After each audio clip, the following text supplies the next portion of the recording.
news, man, they got plenty. You in the sports mix with Kenny, news and knowledge. A lot of dope techniques make kids become scholars. You need to tune in. A lot of hot topics when it comes to sports. Kenny sound like a prophet. You in the mix, man. You in the mix. Plus he keep you up on all the hottest trends. Plus you never know who he has as a guest. So grab a cold one, man, and just tune in. You in the mix, man. You in the mix. You in the mix. Sports mix. You in the mix. Rockin' with Kenny. When it comes to news, man, he got plenty. You in the mix, man. You in the mix. You in the mix. Sports mix. You in the mix. You rockin' with Kenny. When it comes to news, man, he got plenty.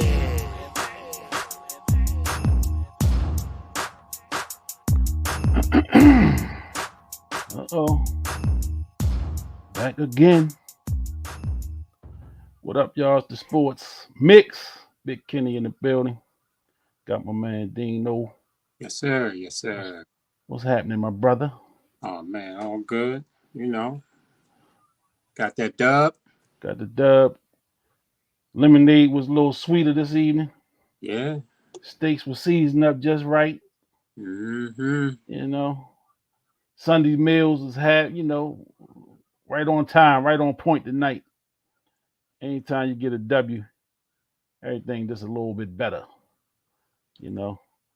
Yeah, so, like you said a little earlier, the little bit twisted when you get them late games. Yeah. My day was definitely thrown off a little bit. I'm used to them 1 o'clock. 1 o'clock starts. Kind of craft my day around 1 o'clock. And 4 o'clock, man, I was just kind of trying to find something to do. Yeah. For them 3 hours. I think I took a nap. I think I took a nap for about 20 minutes or so. I don't know. I may have. I don't know. So yeah. I know. I had the Steelers game on for a second. Yeah, I watched some of that. And I was teasing my Steeler fan relative, Barnett. Barnett, if you're listening, man, what was the final score of that game, man? I gotta rub it in on you a little bit. since you had a great time when they beat the Ravens a couple weeks ago, so I'm gonna have some fun at your expense tonight. So Ravens over the Cardinals. It wasn't like last week. We didn't have the fireworks we had last week. Efficient. They were efficient. They got it done at the end. I think Lamar was solid. Wasn't spectacular. I think he was solid. I like what I saw from my guy Bateman today. Bateman made a couple plays. The one play looked like a short interception. Yeah, he jumped in front of that and hauled that one in. So that was big. I like that from Bateman today. My big kudos go out to Michael Pierce. Man, Pierce was all over. Yeah, he was a beast today. He was a beast today, man. He was stopping the run. I seen they was showing him, they was highlighting. He was taking on 2 blockers and still making tackles in the run game. Yeah. Putting pressure on the quarterback. Knocked down a pass. Yeah, he definitely was all over the field today. And I think Matabuke, is that how you say it? Yeah. He picked up another sack. Got a sack. So that's something that we haven't seen in Baltimore. Them guys up front being disruptive like that in a long time. A long time. You talking about Haloti Nada, maybe?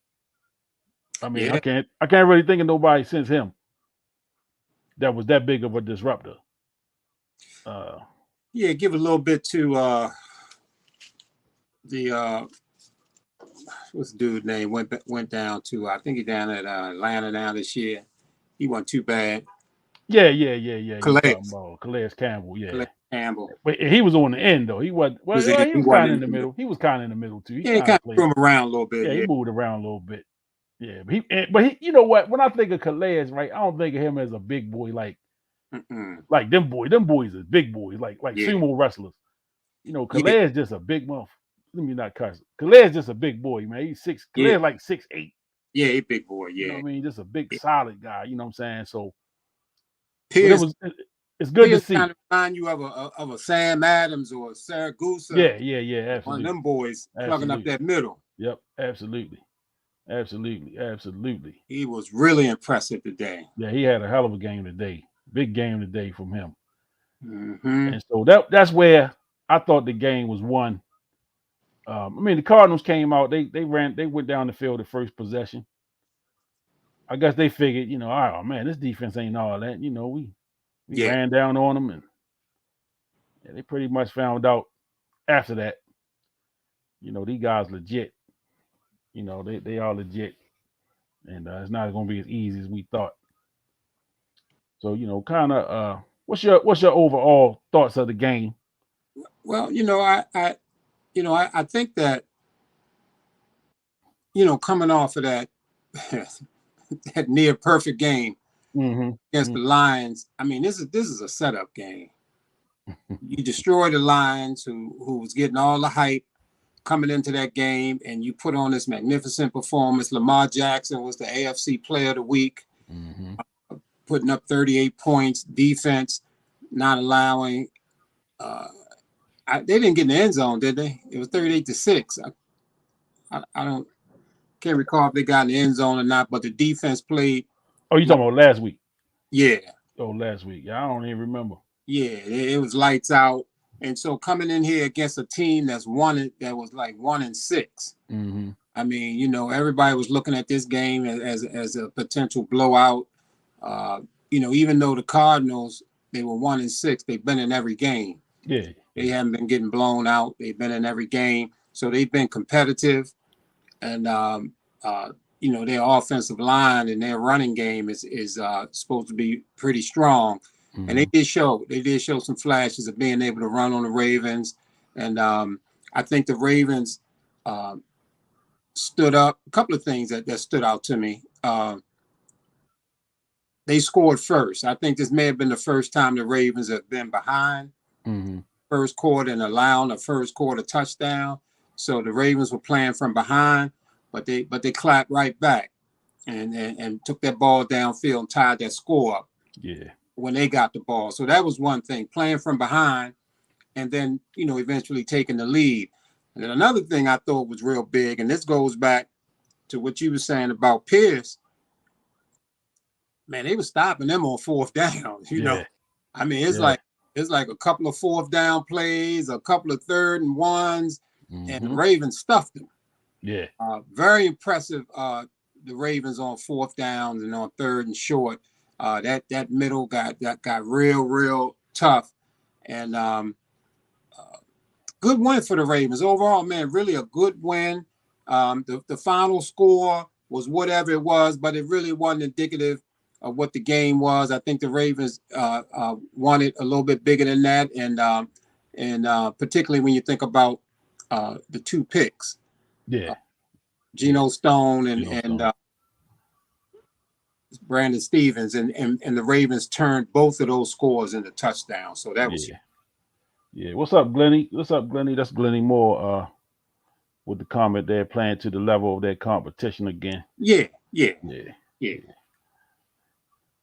What's good, Glenny? All right, Glenny, what's happening? Let me see. Glenny also good win. Let's be more dominant. Yeah, I agree. You want to see him come in there and smack the Cardinals right out the gate. Yeah, they should have closed out a little better. Yeah. They did. Yeah.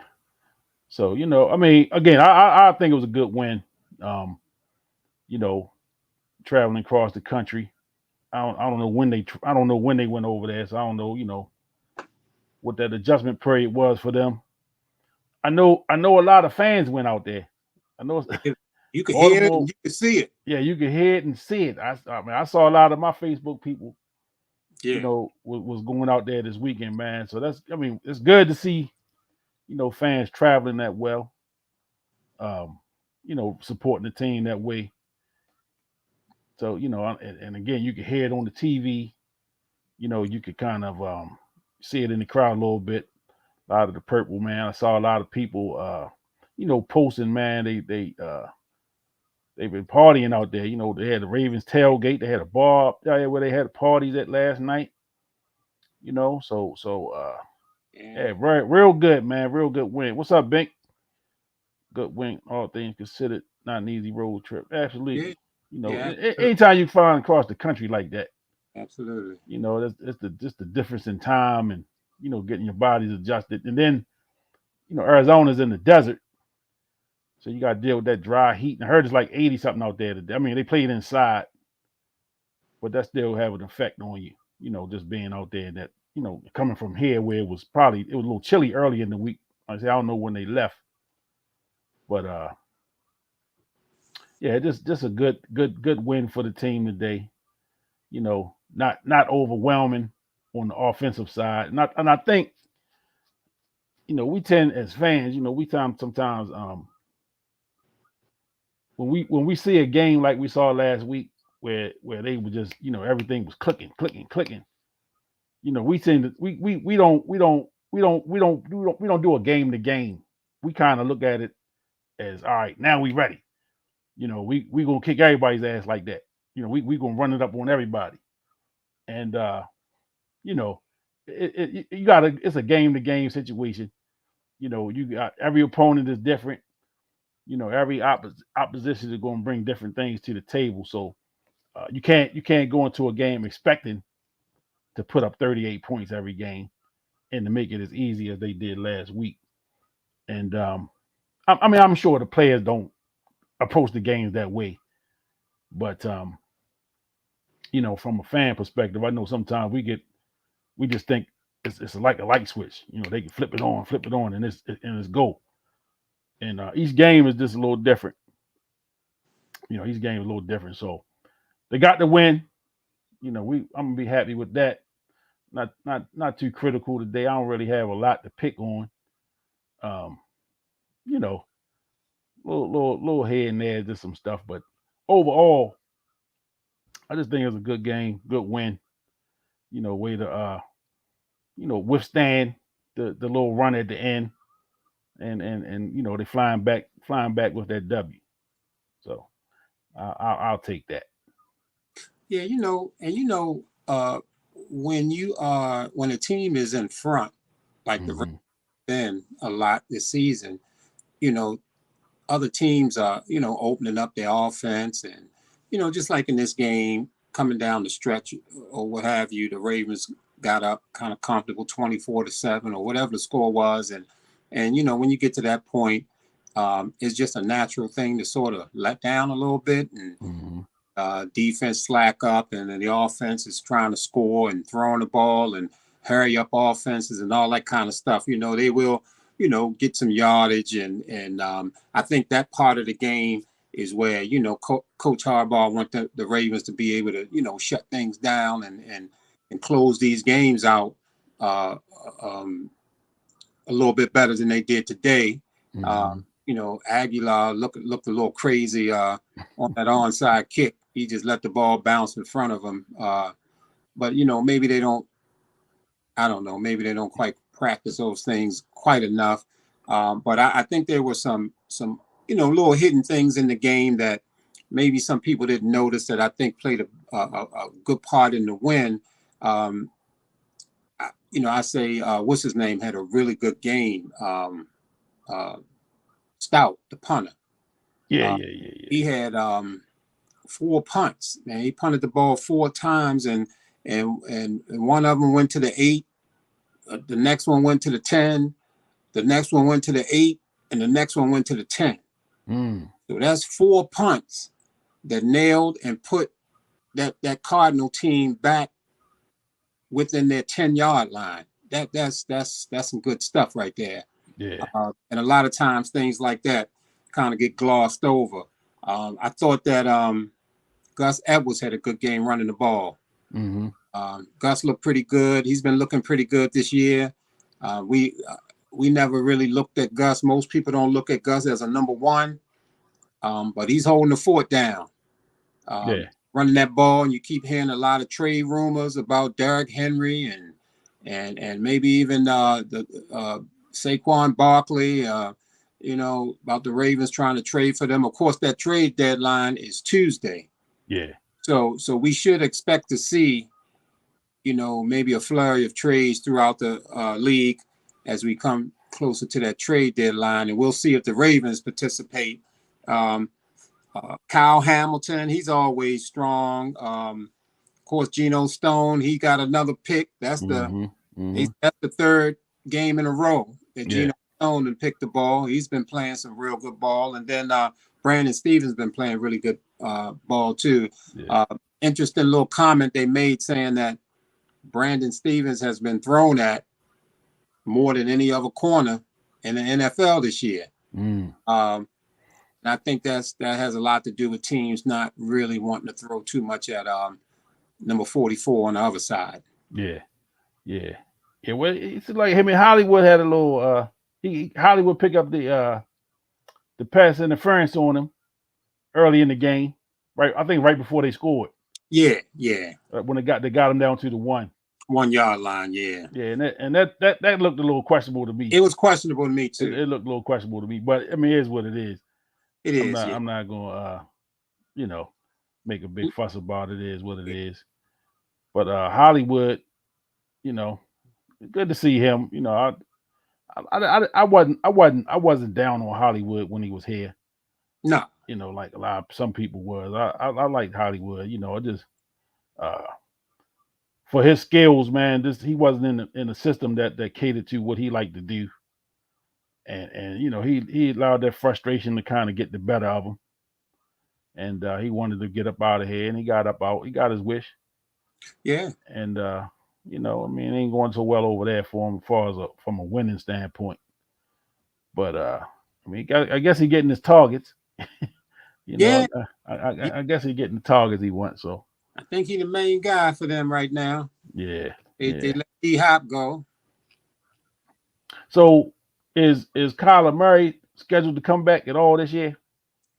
Yeah, I think the word is that he'll probably play next week. They say he's healthy, but he hadn't had a lot of practice to be able to play this week.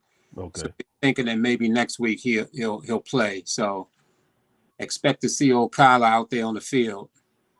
By the way, Kyler and Duvernay are cousins. Really? Both of them boys from Texas, and I missed that nugget. Yeah, they related. Okay, all right. Little nugget out there. Yeah. So with respect to, because I've been hearing the Derrick Henry. This week it seemed like Derrick Henry, they ain't been the one. 2 weeks ago was Saquon. Yeah. With respect to even making a trade of that nature, because I think both of them guys I know for sure Saquon is on a 1 year deal. So it's not like he, whatever his contract is this year, that'll be it. I'm not sure what Derrick Henry's situation is, contract wise. This is last year. So he's also on a 1 year. He's on his last year. This is last year. So the word is that Tennessee may want to trade him to get something for him. Yeah. Unless they plan on trying to re-sign him. And I think he's about 30 years old. Yeah. Running backs get old pretty quick. He's still playing well this year. I've even heard them talk about trading Adams with them. Who's the receiver with them? D-Hop. Hopkins. Hopkins is with the Titans. Yeah, Hopkins. And letting him go. I think Adams is with the Raiders, maybe. Adams with the Raiders, yeah. Yeah, so Hopkins had 3 touchdowns today. 2 or 3 touchdowns. Yeah, he had 3 today. So yeah. So he's still balling at a high level. Yeah. And, I think they just let their safety go to the Eagles. The Eagles, yeah. Yeah, so they're trying to dump some of these players, and they clearly in the rebuilding mode. Mm-hmm. So I think Henry will be available if they don't ask for too much. I would imagine that he'll be gone. Now, from the Ravens standpoint, would you take a shot at that? You think that'd be worth going, making a run at that just for this year? Yeah, it all depends on what they're asking for, and I think, typically when you got a back like that, 30 years old, he's trying to re-sign. Mm-hmm. I don't think it's a bad idea for the Ravens to get a Derrick Henry as long as the cost is in their favor. I mean, the Ravens, they like to hold on to their draft picks, but I'm not giving up a second round pick for Derrick Henry.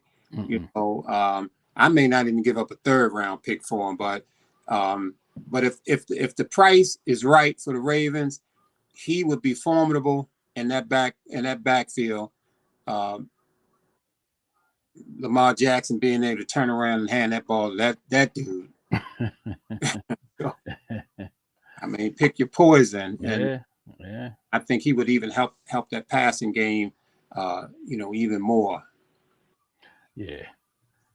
I guess I look at it the same way. Like if it's not going to cost you so much to get him, I would take a shot. Now, of the two, who would you rather? Would you make a run at Henry or would you make a run at Saquon?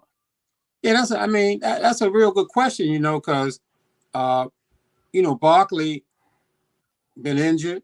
Mm-hmm. Derrick Henry seemed to be, pretty much injury free for the most part, as I recall. So, I mean, Henry is a tough guy, and I think when I look at both of those, I'm still looking at what it's going to cost me. Yeah. And if it's costing me too much for either one of them, I'm going to stick with Gus. Yeah. And Hill and go that route. And but if you can get one of them guys, relatively cheap, because I think that the Ravens, as I've been saying all along, that they're going to represent the AFC in the Super Bowl this year. And if you throw one of them guys in the backfield, I think you're really talking about being a team that's very difficult to stop. Yeah, and you've been you've been pretty adamant. Yeah. Since day one, since the first show we did on football season. Day one. You jump right out there. Hey, Ravens and the Eagles in the Super Bowl. Ravens and Eagles, man. Not even. I don't even think you stuttered. I think you said that with clear confidence. And I'm still not stuttering. Same two teams. And you see what the Eagles did going out getting that safety. Mm-hmm. He's a Pro Bowl safety. Yeah. And add him to their defense. So, teams have bad games. And Ravens fans, I got news for you. They're going to be some other games that ain't going to look too good. And the Ravens ain't going to go undefeated for the rest of the season. No. So, just understand that and don't lose your mind when they play bad or they lose some games. But this team, man, is really well put together. I really like the way things are flowing. The offense is still not clicking on all cylinders at this point. I felt like the game today, I felt like Monken didn't really open the offense up that much. Mm-hmm. I think that they figured that they could get past these Cardinals without having to show so much. Mm-hmm. They did that. But this is the way the Ravens are flowing right now with their defense. They throwing things up on the screen, comparing this defense to the 2000 defense, showing the stats.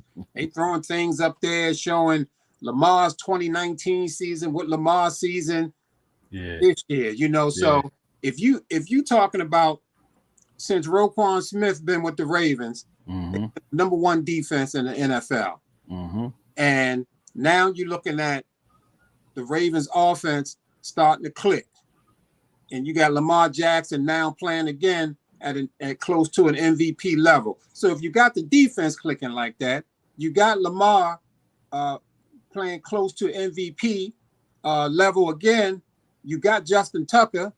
I mean, this is a recipe for a team to go to the Super Bowl, and I got them in the Super Bowl with the Eagles. I hate to blow everybody's season by letting y'all know already the future, but sorry, the Eagles. Put your bets in now. Put them in now. You can get you probably win some money. Put the bets in over in Vegas or something. You can win some money. So, I'm a you know my sense of humor. I find humor in a lot of shit that I probably shouldn't. And one of the things I think I touched on it last week is sometimes we as fans, and I'm not picking on fans, but I just I take notice of things. And we were beating Harbaugh as fans about taking points. You just gotta take the points. You gotta take the points. And today, first half there was an instance where they ran old Tuck out there and he missed the field goal. And it was I would have went for it at that part of the field. It was like a 56-yard he missed. You know what I'm saying? At that part of the field, I might have took a chance and tried to go for it. But it's like I said last week.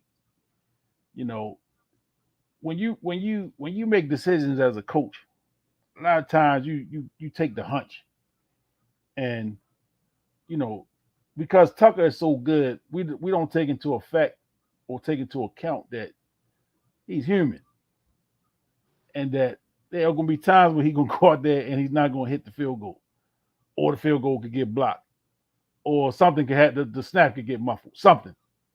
You know what I'm saying? And so in my sarcastic way, I was looking for all of the comments that said, we should have went for it. I was hoping that I would have saw a lot of people saying they should have went for it, but I knew that wasn't going to happen, because these are the same people that say when we go for it on fourth down and we don't make it, we should have just kicked the field goal. We should have got the points. We should have got the points. So I'm a little disappointed in y'all this week, y'all fans, man, because y'all didn't say we should have went for it, and Tucker went out there and missed the field goal, which he rarely ever does. So I made a note of that. I made sure to make sure I was going to bring that up. If not tonight, it was coming up at some point for sure. Well, if they had lost the game, you had heard about it. If Ravens had lost, the fans would have been talking about he should have went for it or whatever. And again, those calls are kind of hard for some people to make on what to do in those situations. I think it's just being aware of the flow of the game, and knowing what you got, knowing what your defense is. It's all about just kind of knowing the flow. I like the fact that they went for the field goal. I thought that Tucker would convert the I think it was a 53-yard. I thought he would hit that with not much of a problem. He missed it. But them calls are it's all about flow. I think that Harbaugh had been out of the flow for some of the games before. He was going for it on certain downs, and it wasn't clicking. At the end of the first half, I think against the Steelers, a lot of people like him going for it. I wanted the field goal. I like to be up 2 scores on the Steelers going into the second half, knowing what kind of defense I got. I think to me, when you can go for it on fourth down plays like that, I don't mind that. But when you are a dominant team, when you are good, those kind of decisions should be minimized to me. Yeah. If you're a solid team and you're good and you're strong, you don't really have to, you take the points because you know what your defense can do. Again, you got to kind of feel the flow of the game. I watched Maryland play a couple weeks ago. They were playing, I think, Indiana. Mm-hmm. They come out at the beginning of the second half against them, and they try an onside kick coming out in the second half, and it doesn't work. Indiana recovers it, and they go down and score. And of course, Maryland wound up losing that game. Mm-hmm. If you are, and Maryland was heavily favored in that game. Mm-hmm. Mm-hmm. You a dominant team, and you the bad boy out there. You don't try no bullshit like that. Yeah. You kick that ball down there and let your team dominate. When you do stuff like that, that's you raising your hand saying, we having trouble with these boys. We got to try this bullshit play. Mm-hmm. See if we can get that to work. So I like it when you go for those points. When you strong, you strong. So just play strong. Don't be trying all this crazy stuff, when you don't have to. Those things are you play those, you do those things when there's a little bit desperation going on, in my estimate. Yeah. And again, I said it, last week. I know just from when you on the sideline as a coach, sometimes you can get cute. You overthink a situation, trying to get ahead of the curve. I mean, I've done it, overthinking, just overthinking the situation. And like, after it's done, it's like, damn, I should have just, went X, Y, and Z on them. So, I mean, I get it. I get that from that standpoint. You come out there, you figure we already up on them 2 scores. Let's go ahead and they're not going to be expecting the onside, and let's go ahead onside it, and let's jump on this ball, and then we're gonna go down and score again. Then that happened in the Super Bowl a couple years back, right? I think somebody did that. I think that was when I want to say the Colts and the Bears.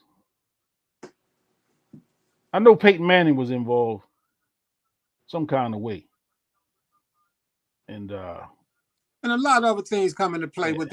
You see them on the kickoff team, and they being real lax, and as soon as you running up towards the ball, they turn around and sprint back, and you observe that during the game, and you like, yo, we got them. Hey, let's do this onside kick. So a lot going to it that we don't see from the television perspective.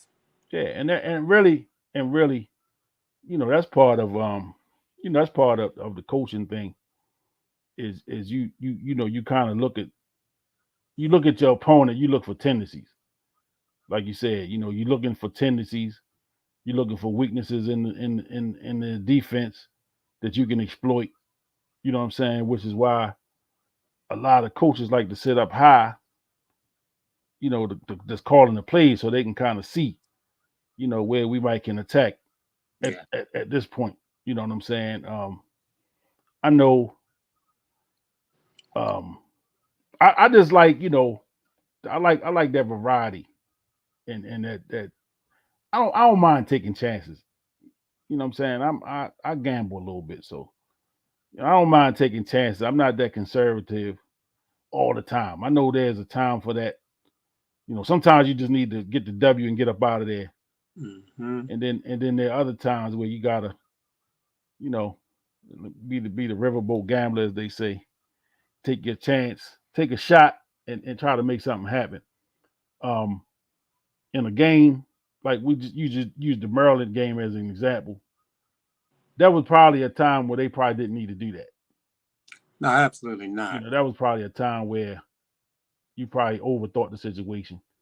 Absolutely. And it ended up costing you. Because momentum is a real thing. Mm-hmm. Momentum is a real thing, and having just even playing basketball or playing sports, and you come out and the momentum is on your side, and for whatever reason, once that thing shifts, it's hard to get it back. You know what I'm saying? It's hard sometimes to stop that train. That's whatever the other team did to get themselves going. Sometimes it's hard to stop. You know what I'm saying? Sometimes it's just hard to, like shift that momentum, and so you get the the saying, like people say, where you try to flip it on and off like a light switch. It's impossible to do at times. No. You know, it's impossible to do. I mean, there are very few teams that are just that good that they can just flip it on and off whenever they're ready. You know, and like I say, momentum is just one of them things, man. Once a team get it going, it ain't a whole lot you can do to stop it at times. I mean, sometimes you gotta do something drastic, you know, and that's you know, that's Terry Nolan hitting that boy with an inadvertent elbow in the paint, you know, that changed the whole game. Yeah. Yeah. You know. Yeah, that momentum, man. Momentum is a force, man. It's a force. Yeah. And, you know, in the physical world, if say for instance, well, they say in physics, if an object is moving in a certain direction at a certain speed, it's going to continue that way until a force hit it. Yeah. You know, and if the force is equal to it, it can stop it. If the force is greater, it can knock it back in the other direction. That's the same thing with momentum. Momentum is a force, man. It's moving. The team got momentum. You got to hit back with the same intensity to stop that momentum, or even a greater intensity to push it back the other way. So momentum is real. Yeah, absolutely. Absolutely. Absolutely. And you know, like I say, sometimes it's just nothing you can do about it. You know, it's nothing you can do about it, man. You just gotta ride it out. Whatever it is, you gotta ride it out. And hopefully you can get back on the right side of it. You know. So Yeah. And you know, man, I think that like when I think about the Ravens, to me, I think that Harbaugh is definitely working on a Hall of Fame resume. I think that after the Ravens win that Super Bowl, will get to the Super Bowl and win the Super Bowl this year, he will be a lock for the Hall. That'll be his second Super Bowl win. But I still see one of Harbaugh's weaknesses, or is you know, late game management. He struggles with managing games late, dealing with the time and the clock and different things like that. I mean, he challenged the play late in this game, saying that the guy was in bounds when he got tackled. But ultimately, no matter what the call was, whether he was down in bounds or out of bounds, the damn clock was stopped. right. So I mean, that was just a bogus challenge. Yeah. You know, on his part. And so, you know, things like that always seem to kind of flare up on Harbaugh, and he does some things that's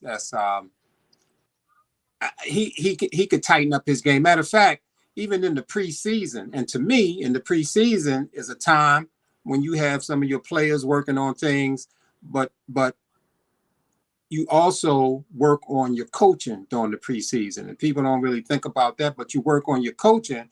And the Ravens had that winning streak on, preseason wins. And I'm sitting there watching the game, and late in the game, the Ravens had the ball, and I'm watching them running out of bounds, giving the other team still more time on the clock. They should have stayed in bounds. Some of the plays that they called should have, they should have had in mind to keep the clock running, even though it's a preseason game. That's practice for the coaches. And I looked at Harbaugh on that game, and he was poor. Ultimately, the other team, you know, broke that winning streak that the Ravens had. So that's something that he kind of needs to improve on. And I hope it don't come back to bite him and some of these clutch situations where down the clock and down in the trenches of the game, late in the game, you need to control that clock. And so Harbaugh needs to get a little bit better on that. Yeah, yeah, and you're right. You know, you gotta work on your management. You know, your coaching. Pretty much it's an ongoing thing. You know, it's an ongoing thing. So you got to be, you know, understanding the situation. You know, they say like you know, they say that there are people whose job it is to say when the challenge plays and when not to. You know what I'm saying? So I don't think, he's making these decisions 100% on his own. Probably not. But then that says that whoever's giving him his information may not be on top of their job. You're probably right about that. You know what I'm saying? May not be on top of their situation. So, it's just one of them things, man. They gotta just find ways to, because I'm a little old school, so sometimes I'm not really a big fan of the challenge. You know what I'm saying? I just like it the way it was. Sometimes let the play stand, but I get it. You want to get it right. You want to get the play right. Because those type of plays cost you at the end of the day. If you don't get them right. So replay is good. I'm not gonna sit here and be the get off my lawn guy. I'm not gonna do that. But replay is a good thing. I'm just of the school that you got to get it right. When you throw that flag out there, you got to get it right. You can't miss. You gotta hit it 10 times more than you miss it. Yeah. And because you lose a timeout, when you miss it, you lose a timeout. And depending on if it's the first half, especially if it's in the second half of the game, and them timeouts become crucial, down the stretch in games. And so, again, you right on it, man. Harbaugh, we do have some criticism because I think we've been pretty clear. We both are fans of Harbaugh. We not in that school to think he need to be fired and all that stuff. So, moving ahead, I think it's clear. We want to see. We just want to see these guys. Number one, not playing down to the competition, like Lenny said. We got a 1-6 Cardinals team, but like I said, the Cardinals have been tough. They haven't just been getting blown out every game.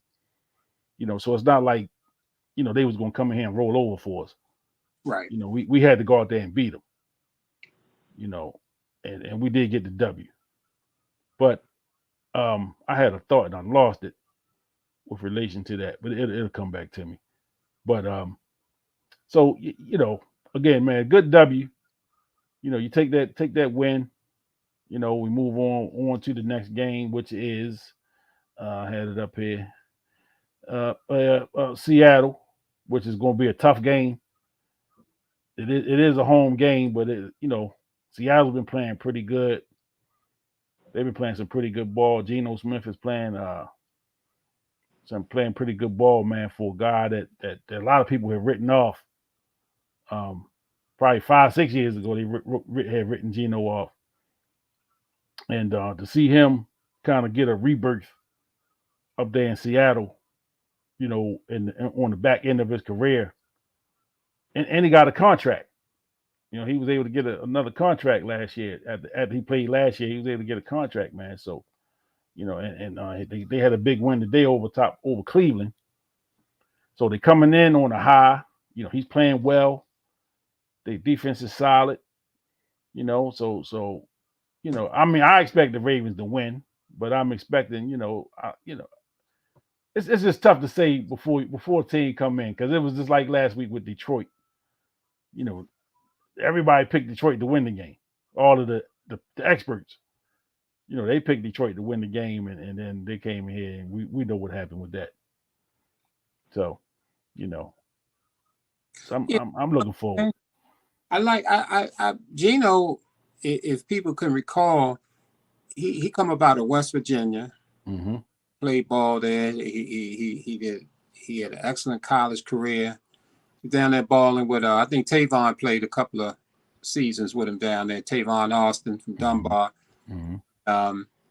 Came out as a high draft choice for the Jets, and things didn't really work out like they should have. But the guy hung around, hung in there, stuck with the league, was backing up Sierra's husband. I'd be forgetting these names. Russell Wilson.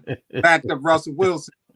Then when Russell Wilson went to Denver, the starting job was back in Geno's hands, and he's done well. He's done real well. Yeah, good for him. Real well. So now, So, like I'm trying to remember because when he's with the Jets, he had a lot of injuries up there, didn't he? Yeah. That's kind of what that's what slowed him down to start.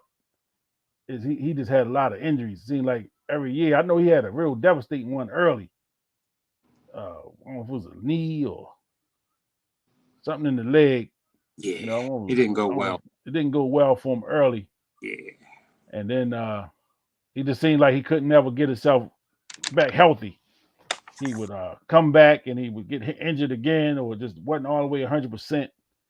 And eventually the Jets moved away from him. And then, he kind of bounced around a little bit, or primarily a backup, Mm-hmm. And then, like you say, his opportunity came when Russell Wilson, and when he got traded to Denver. And I'm almost certain the job was, Geno gonna be like a seat filler. We'll have Geno play this year, and then we'll go draft a quarterback.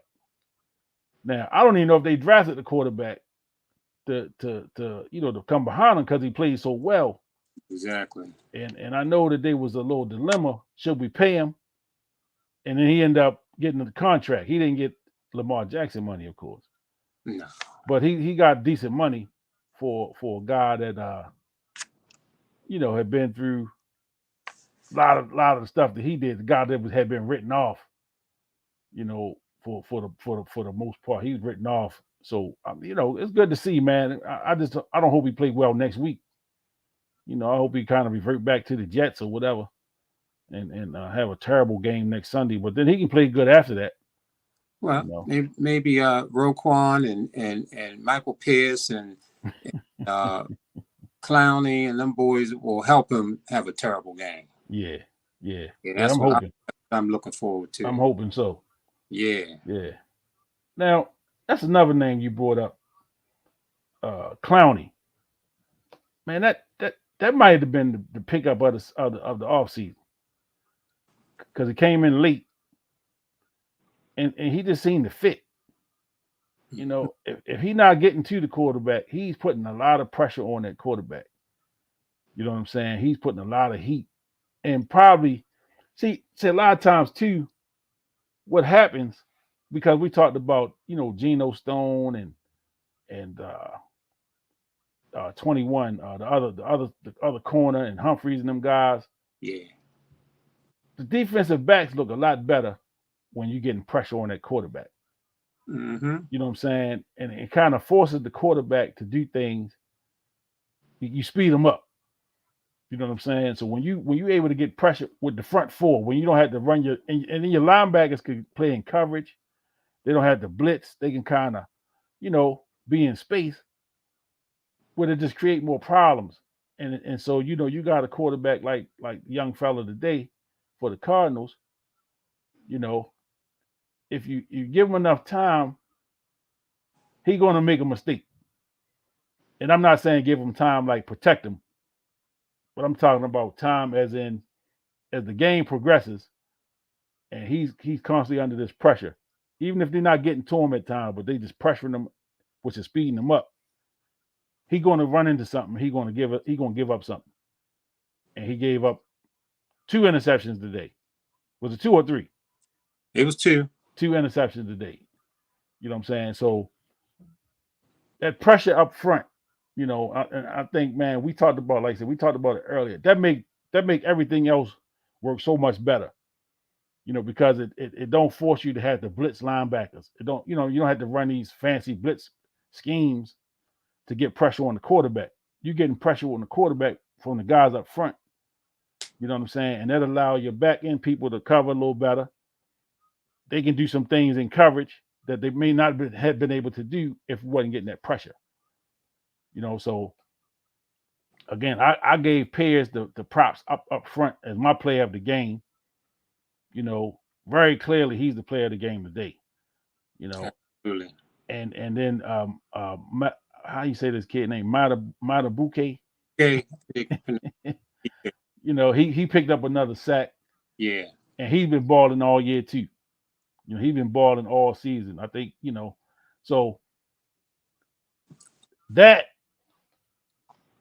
it's going to be key going down the stretch, especially once the weather start changing. Once that weather start getting cold and teams a little more apt to want to run the football,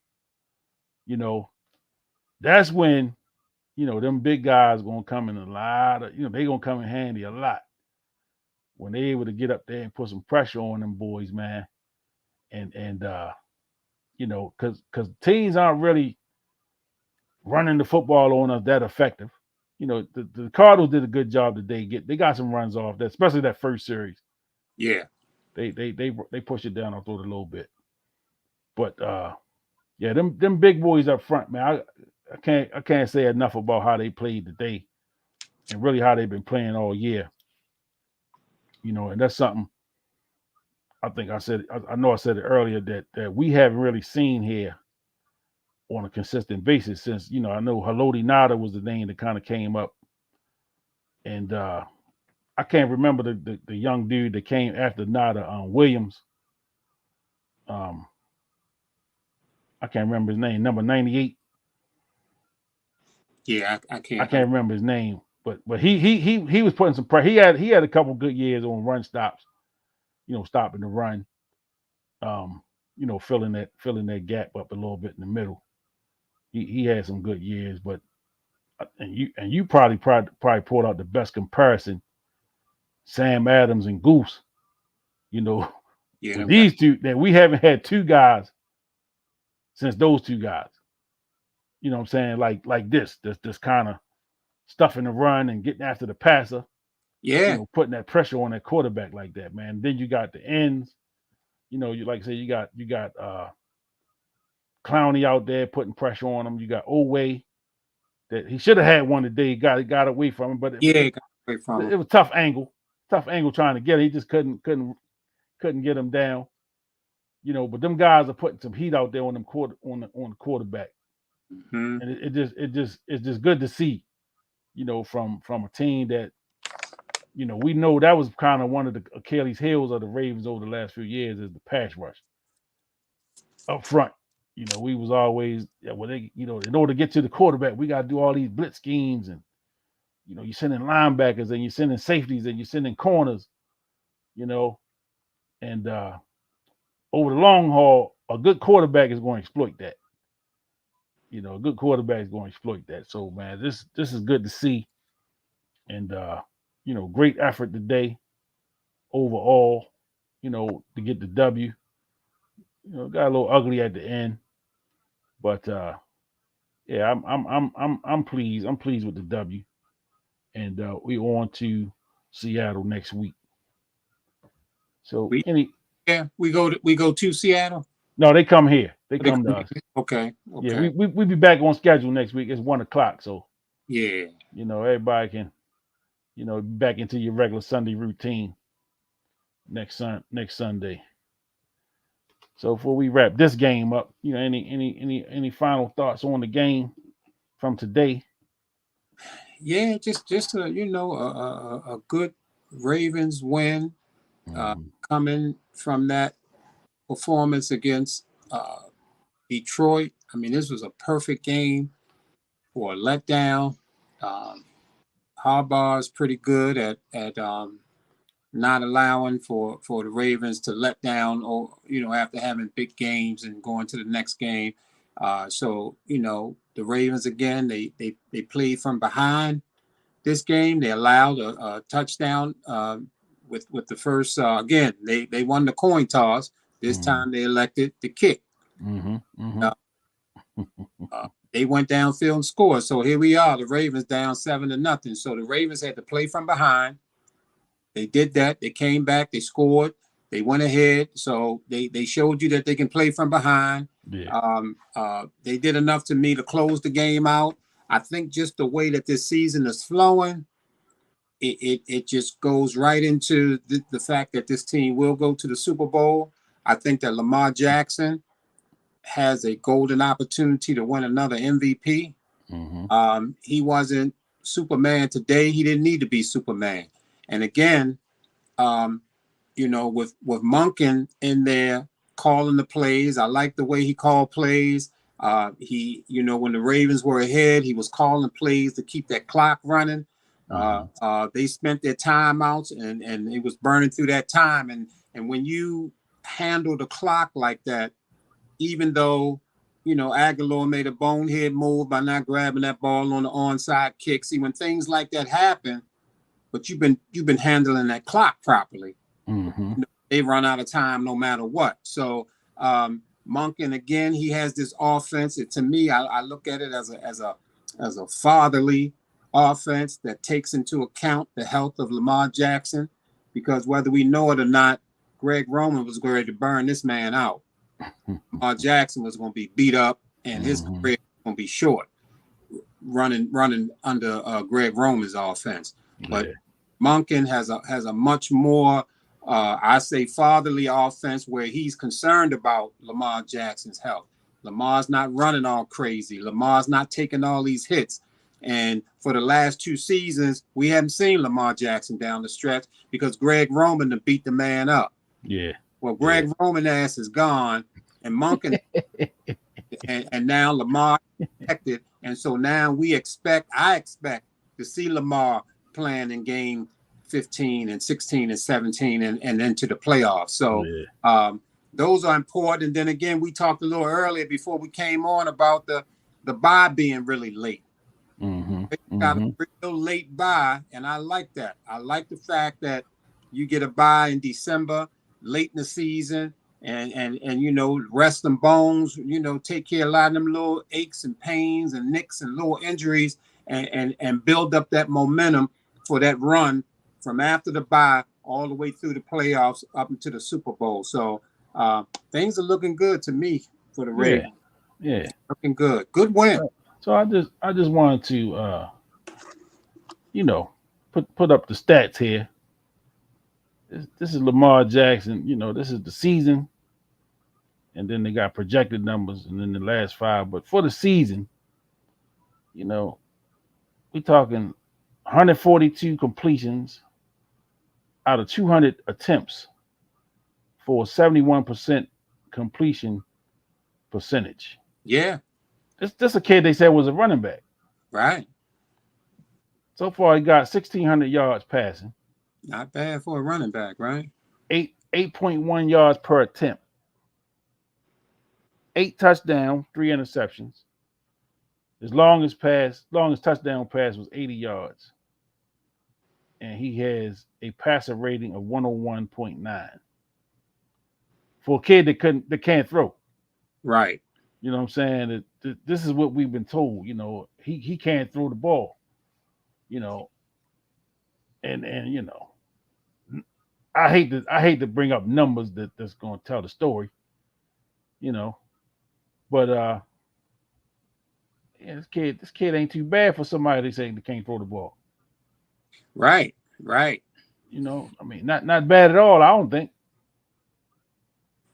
Well, I know going into this game that according to PFF, these ratings, that Lamar Jackson was the top quarterback heading into this game, with an offensive grade of 90.8.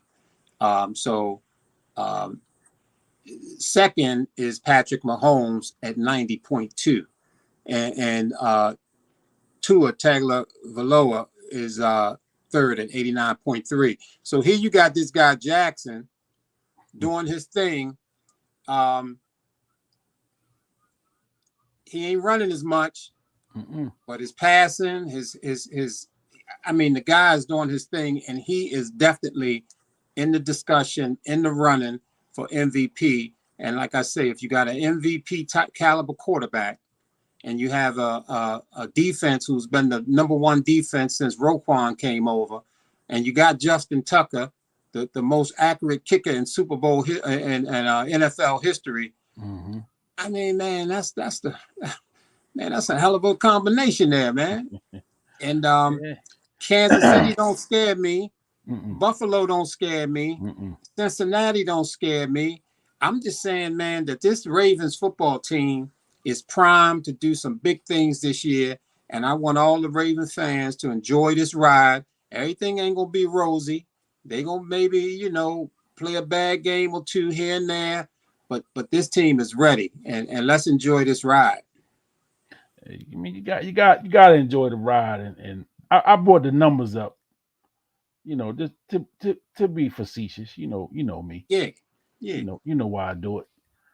I do it because I don't know how many different conversations I've had over the past couple years about this kid, what he is, what he is not. I mean, I just know what my eyes see, you know, and my eyes see that the kid can play. What my eyes also see is that he did it in a way that a lot of people were not used to seeing. You know what I'm saying? His style of play, his uh his method. He was running, but he was so effective as a runner that we wanted to label him a running quarterback. Not knowing the year. I mean, the year he won the MVP, he was the leading passer that year. He led the league in touchdowns that year. You know, yes, but we talk about his running because he's such a dynamic runner. He's so good running the football, and he looks so good, doing it that we kind of want to pigeonhole him into that. That's what he is, and not, and we kind of overlooking the fact that this kid has been one of the top passers every year. I mean, every year he been, at the top. He might have been the top, but he's been at the top in the conversation every year. Since he's been the starter. yeah, And and we talked. It was talk about he didn't have the weapons, and what he didn't have, and with all the talk of what he didn't have, and what he needed, he still was one of the best quarterbacks from a passing perspective in the league. You know, and so I know, and I keep saying this because I know those people, it's probably killing them that they can't jump on this kid and say a bunch of stuff that they've been saying because they waiting for him to have a terrible game. They are sitting in the cut right now waiting for him to have a terrible game. Or like I use the analogy, they waiting for him to catch a hangnail for he had to sit out a game, or he go out of the game for a couple plays. I say, I told you. You know, so you got those people that's going to wait for something to happen to give them the opportunity to spit their little "I told you so's," and I knew he was this and that. I knew he wasn't this or that. And then they keep waiting to move the goalposts. You know, I keep hearing about his playoff record. He got to win a playoff game. He got to do this. He got to win a Super Bowl. Uh, the great John Elway, who I was a fan of, by the way. I didn't hold it against Elway that he didn't want to come play for the Colts. I went to Denver with him, and I was a fan all the way up until them last 2 years when he finally won a Super Bowl. And he won two of them. And you remember the rap on John Elway was he could not win the big game. He couldn't win the big one. Great quarterback, and he had some great games along the way. But the knock on Elway was he could not win the big one, and he looked bad in some of them Super Bowls. Well, I'm not gonna say he looked bad. The Broncos just looked bad. The Broncos looked bad in some of them Super Bowls that they lost. And so, he carried that stigma all the way up until his last two seasons when they were able to win the last two Super Bowls in his last 2 years. And so I find it funny in this era of sports where we keep trying to rewrite the legacies of these guys, right? Well, he's not a winner. He hasn't won this, he hasn't done that. But he's still playing. I thought you talked about legacy once the player career was over. That's how I always thought it was. Your legacy was talked about at the end. You kind of building it as you go. And as long as you got a game to play, you still got an opportunity to build on that legacy. Once the career is over, ain't nothing more you can do about it. And so until Lamar Jackson is over, man, if it took for him to get to his last 2 years to win a Super Bowl, I hope it don't do that because according to my co-host, that's happening this year. This year, it's happening this year. But I'm just not of that. Because it's the constant moving of the goalposts. It's the constant moving of the goalposts. He hadn't won a playoff game. He's owing something in the playoffs. Then he won a playoff game. Well, now he can't. So it's now he can't do this. He can't, stop it. What's going to happen with Lamar Jackson with a lot of people is that they're going to really miss out on this ride. They're going to miss out on the ride that we on with this spectacular player because they're waiting for the shoe to drop. They're waiting for, the Cinderella to finally realize she don't have no glass slippers, and that's not the case here. You got a player here that's once in a lifetime. And we've been blessed in Baltimore. We talked about this last week or a couple weeks ago. We've been blessed, to have a Ogden, a Ray Lewis, Ed Reed, a Suggs. I mean, we've been blessed, you know what I'm saying, just since the Ravens been back, since the Ravens been in Baltimore, to have some first ballot Hall of Fame types that I mean, the sight of them guys still bring chills to people. I seen Ed Reed at the Orioles game couple weeks ago. Excited.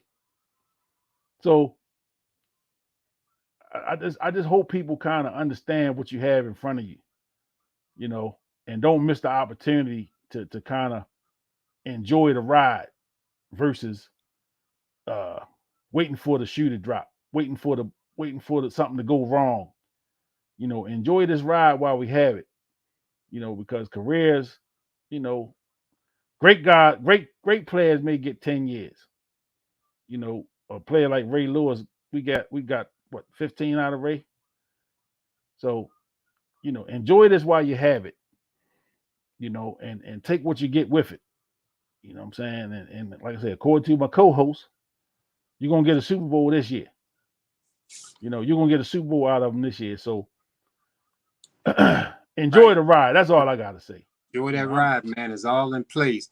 Because as much as we're Ravens fans and folks are diehard Raven fans, but I found myself, during the end of Joe Flacco's tenure, I mean, it wasn't really must see TV for me during that time.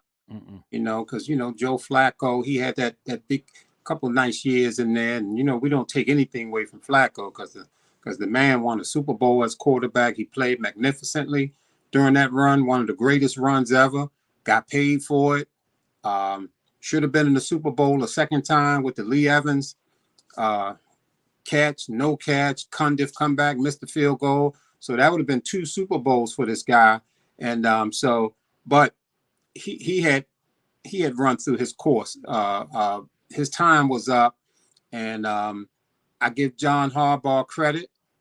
I give Ozzie credit for drafting Lamar, trading up, getting him with that last pick. Although I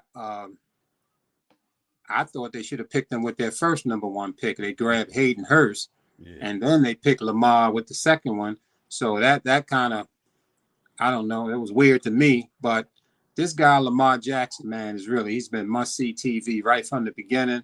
As soon as that phantom hip injury that Flacco had, and they pulled him out and inserted Lamar. That was a way of softening the blow for Flacco. And so John Harbaugh just didn't say, Lamar, you in, Flacco, you out. They came up with the hip injury thing.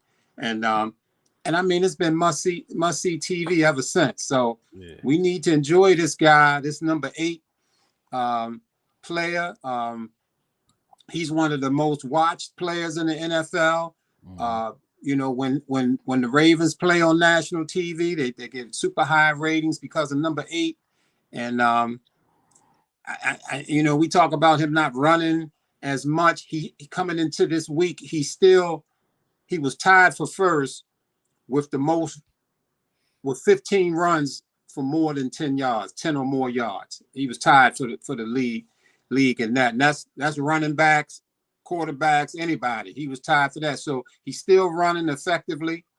I said he lost a step due to the injuries and due to playing in that Greg Roman offense. I don't think he's as fast as he used to be. I think he done lost a half step, but he's still damn fast. And yeah, man, let's ride this thing out, man. We're going to have a good time this year with these Ravens. We already are having a good time. And let's enjoy this. This was a good win, man. A good win for the Ravens. Good win. Yeah, good win. And you know, I would agree that he probably not fast as he was, not as shifty as he was. You know, not as spectacular. I'll say that. Not as spectacular once he out in the open field, and he don't seem to be running away from people, right? Like he was during the MVP season. But something that I noticed, and it speaks to just how tough of a player he is and how respected he is. When defensive players make a play on him, it's like they made the play of their life. Yeah, they're excited as hell. They're excited, man. They jumping around like, well, I got him. I got him. You know, and again, to the naked eye, to you know, sometimes people don't really look at the game in that way when you don't see those type of things, and you may not even take notice of it. People might watch the game and just kind of glance over that. But I noticed it. I noticed it a couple times today when they got him out in open space, when usually he could have got away from some of them guys. You know, prior to the injuries, you know, he would have maybe gotten away from them guys. And them guys making plays on him, and they jumping up, man, like, you know, boy, got him. You know, and the one guy was chirping at him. Yeah. You know what I'm saying? Yeah. He chirping at him, Lamar walking away, he chirping at him. Yeah. It made Lamar kind of look back like, okay, all right, oh, you still talking, huh? Okay. All right. But yeah, so I mean, that shows you the type of respect this kid have around the league. You know, the league understands. You know, the players, the players know. You know, the players know a baller when they see one. You know, and again, this is the NFL. This is not, you know, gimmicky football. This is not, you know, some old you know, scheme to sell tickets. You know, this ain't Manute and Muggsy, you know, down there in DC. This ain't that. You know, this kid is legit. And the Ravens are a legit Super Bowl contender. You know, that's just what it is. And the numbers bear that out. You know, his numbers are what they are. You know what I'm saying? So you know, again, I'm not gonna come on here. I'm not gonna come on here every week and you know, be defending Lamar, because I don't even feel like I gotta do it anymore. He's showing everybody what it is, you know. But if need be, you know, if I have to, I am prepared. You know, I am prepared to go Johnny Cochran on him and defend number 8. You know. Yeah. So you know, and that's just what I gotta say about that. You know. Yeah. So. It looks like number 8 going to keep you quiet by his play on the field. Yeah, you know? Just keep doing what he's doing. I ain't gotta worry about it. You ain't even gonna have to worry about it, because the dude is balling, and right now, you know, it's pretty much been crickets about the you know, all this talk about Lamar not deserving the money and all that kind of stuff. It's been real quiet. Oh yeah, it's been real quiet on that right now since Lamar's balling and the Ravens are playing great football. And you know, people who are downing Lamar Jackson, they're downing him for some other reasons. It ain't got nothing to do with what he's doing on the field. You know, some people got some things in their head, you know, that's come into play here. You know, racism and all kinds of crap. You know, people got inside their heads. Anytime if you still complaining about this guy, I've heard people say that they wouldn't have paid him that money. They would have let Huntley run the ball club, and we'd have been just as good. And we can just, get some other players on the team, and we would be just as good if we went that route. And I mean, statistics show, it ain't me saying it, but statistics show that Lamar Jackson was 12 points better than Lamar Huntley. When Lamar quarterback versus Huntley quarterbacking, he's 12 points better. You know what 12 points is in the NFL?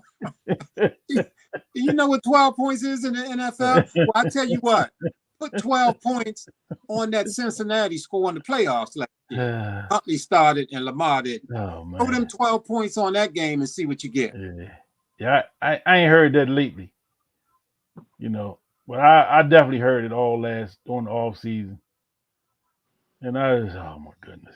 And I like Huntley as a backup. Yeah, I like him. I like him as a backup when if the need is for him to come into a game, I like to have him as a backup. Mm-hmm. But I'm not going to count on him for 17. And I'm not going to put and again, it just shows you this what people really how they understand sports. Football in particular. The days of Trent Dilfer's winning the Super Bowl, that's over. In this era of football, you have to have somebody that can sling that thing. Absolutely. And let me pause. I know that's the thing now. Pause. Everybody pausing because somebody gonna say, "Oh, he said sling." Yeah, all right. So, all right, whatever I said. Pause. But you got to be able to be effective. And like you said, man, 12 points is a lot of points in a football game. Put 12 to nothing up on opening kickoff. You know what I'm saying? And see how people feel about that. Yeah. When you got to climb uphill before the ball even kicked off. So it makes a huge difference. It makes a huge difference. So again, Lamar is the guy. He's having a great season so far. And I'm looking forward to the Super Bowl run and a party in February and the parade and everything to come with that. I might have to look at the schedule to see exactly when the Super Bowl is. So maybe I could put in some leave, that week. For the day after the Super Bowl, and then usually sometime during that week they'll have a parade. Maybe I want to be downtown for the parade this time. Yeah, I don't want to miss this one. Because I haven't made the first two. So yeah, I don't want to miss this one. In fact, if you look at the Ravens schedule this year, they put up 31 points today. Mm-hmm. Put up 38 last week. Mm-hmm. They scored points. What they put up 28 against? I don't even know what they've been doing this year as far as scoring points. They've been scoring. So let me see. I got it right here in front of me. So they put 25 on the Texans. 25. 27 against Cincinnati. 27. 19 against the Colts. Mm-hmm. 28 against the Cleveland. 10 against Pittsburgh. And we know what happened in that game. Mm-hmm. 24 against the Titans. 38 against the Lions and 31 today. And see, you talking about an offense led by Lamar Jackson, mm-hmm. learning a new offense. They ain't clicking on all cylinders yet. Mm-mm. And they putting up points. Now, you know what happened in the Pittsburgh game. Everybody had butter on their fingers. Yeah. Couldn't hold on to anything. The Colts game was a little frustrating. We lost that. So 2 games, he scored less than 20 points. Those are the 2 losses. Every other game, they've been putting up points, 25 or more points. So this team is scoring. They're getting better at this offense. They've still dealt with some injuries. Some of the receivers was hurt. Bateman was hurt. OBJ was hurt. So look, man, get ready for this ride, man. I'm just saying, get ready for this ride because this team is you score over 20 points for this Ravens team, and it's a win. Yeah, it's a win. So let's do this thing. I'm ready. I'm ready, man. I'm ready for this ride. Yeah, it's gonna be a hell of a ride, and we get ready to get into the meat of the season. You know, this is where champions are made in November and December. You know, I'm not again. I'm not big on playing your best football in September and October. You want them to play well, but you want your best football to be played November, December. Right. And especially in a city like Baltimore when the weather starts to get a little colder. Mm-hmm. And you got to run the ball a little bit. So it's going to be interesting to see what happens by Tuesday if the Ravens are in play for one of them running backs we talked about. So we keep our ears peeled on that just to see if they in the running for that one of them guys. One more thing that I think we got to keep in mind is that this guy Mike McDonald, defensive coordinator. If it ain't already out there, you can start hearing his name pop up for head coach as a potential head coach. Yeah, I mean he's young enough. His mind is innovative enough. He's come in and put together a real good defensive philosophy with this Ravens team. They're doing some real great things, and so you're gonna start hearing his name in the mix for a head coaching job. I'm not ready for him to leave, but obviously Mike McDonald has done a great job with the Ravens defense, and those whispers are going to be out there, and I think they'll get louder and louder as we get closer to the end of the season. So we'll see how Mike McDonald name keep popping up, and hopefully we can hold on to him and not lose him so soon. I agree. He'll definitely he'll definitely be getting some consideration in the next couple of months, especially if the team, keep playing the way they playing. Yeah. Things keep going the way they're going, especially on that side of the ball, especially. He definitely is going to get some looks. And he, like you said, he's a young guy, and we tend to like the young up and coming coach. I think so. Yeah. And I think when you have a coach like McDonald, and even with Monken, even though Monken is older, but Monken was with Georgia. Yeah. So and McDonald was down there with Michigan, defensive coordinator. So when you tie in them being comfortable and being, in the mix with the young college stars, and then you bring them to the pros. See, they got that college up in them, and now they got the pro up in them, and so their horizon is a little bit, has a little bit more depth to it than maybe some of these coaches who just been stuck in the NFL for all these years. When you got that college up in you and you got the pro up in you, those are the kind of things that can help you.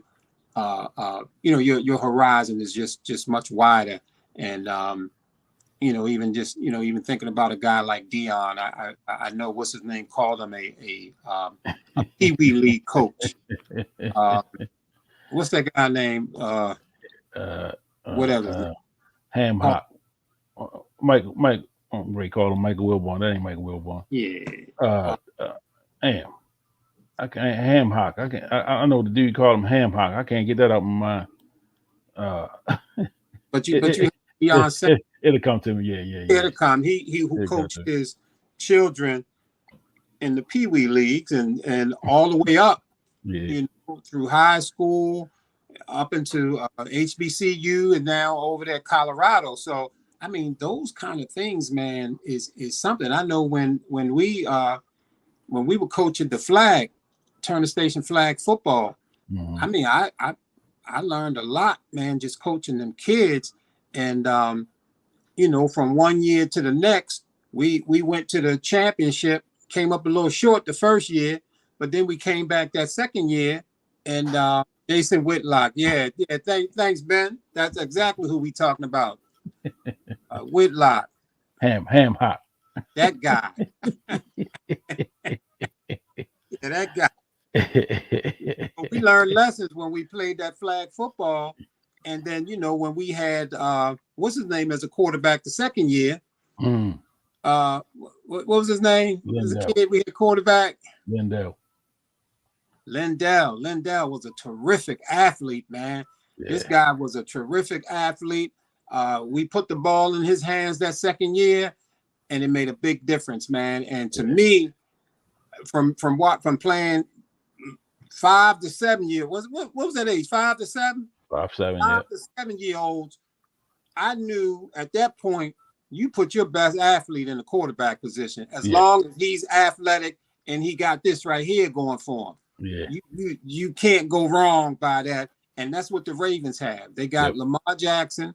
They got Lamar Jackson with this. They downplay this on the man. Yeah, oh, absolutely. We don't want to give him credit for that. Yeah, but the guy is athletic. Okay, sometimes in this game, sometimes it looked like maybe he held the ball a little bit too long. But see, when you're Lamar Jackson, I mean, the guy is this freak athlete. So if anybody's going to hold the ball a little bit too long, it's Lamar, because he's been Houdini on so many plays and got out of there. So I don't really come down so hard on him for holding the ball too long, especially, under these circumstances. I just, you got to be a little bit extra careful when it's crunch time and when games are close and you don't want to, lose the ball and all that kind of stuff. But you got a very, very smart quarterback and Lamar Jackson, who's an athlete, who's been a quarterback from the beginning because Mama said so. Yeah. And Mama wasn't going for it. He's a quarterback. We want him to return punts. And she went to the coach and say, Coach Petrino, hell no, my son ain't returning the punt. He's a quarterback. Yes, period. Indeed. That's it. Or he gonna be transferring. Exactly. And the rest, as they say, is history. Exactly. So enjoy this game, so wrap the Ravens up. So we'll be tuning in for next week against Seattle. We'll have some. It'll probably be a little earlier next week too. Since the game is at 1:00. So last night, Sports Mix had their first little outing. Met up at Glory Days Bar and Grill. Watched a little Colorado versus UCLA. World Series was on, so we had a couple games, and we had I think Tennessee was playing. I forget who Tennessee was playing because I really wasn't watching that game. It was on, and we watching the World Series in Colorado mainly. And just so while I'm here, I just want to thank everybody that came out. Man, we had a nice little crowd. We watched the games. We fellowship a little bit, which is what you do. Talk. We making, we had some fun. We laughing, joking, man. Talk about some old stuff with some guys that I know. Just talked about some stuff from back in the day. Watching the games, kind of enjoying the game. Coach Prime again has really shined the spotlight not only on his universities, but this college football, I think has gained from having him, be present. I'm not saying he's the main reason why, college football is what it is. College football has been around before him and it's gonna be there after. So please don't misunderstand what I'm saying.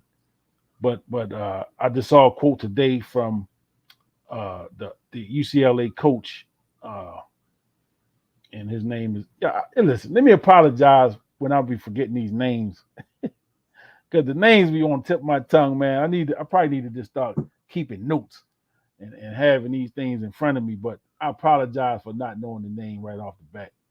But UCLA coach quoted today saying that he felt that number one, he was very complimentary of the Colorado football team, and he said, they definitely have some very highly skilled players in the skilled positions.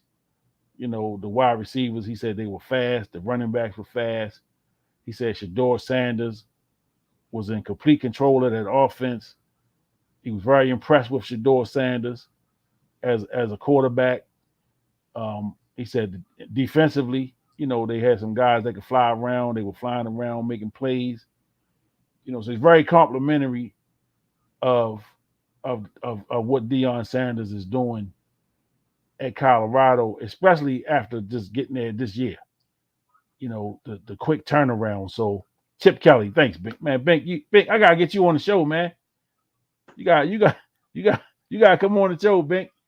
Bink got all the answers. And you got all the answers tonight, baby. I appreciate you. Chip Kelly.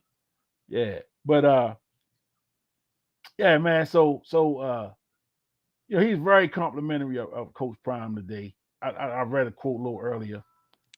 And again, I think a lot of times, man, we miss because people that have an axe to grind with Deion Sanders or whoever it may be, Lamar Jackson, when there's an axe to grind and there's something that we don't like about this person, whatever that may be, we tend to focus on the things that we have that can make them look a little worse than what they are. And so with Deion, we talk about the losses, because they started off and they won the first couple games and they beat TCU, who was the national runner-up, in a game that they probably wasn't even supposed to be competitive in. They won that game, and so the bandwagon got started. People was coming out the woodwork, Colorado fans now, all of that stuff. They right now they're sitting at 4-4. 8 games in. I think they had like 3 games left in the regular season. 2, maybe 3 games left in the regular season. They still have an outside. They have a shot to get bowl eligible. And I know I watched the press conference, and Coach Prime said that that's not something that he's concerned about. He just focused on winning. He just want to win, and that's really the approach to take.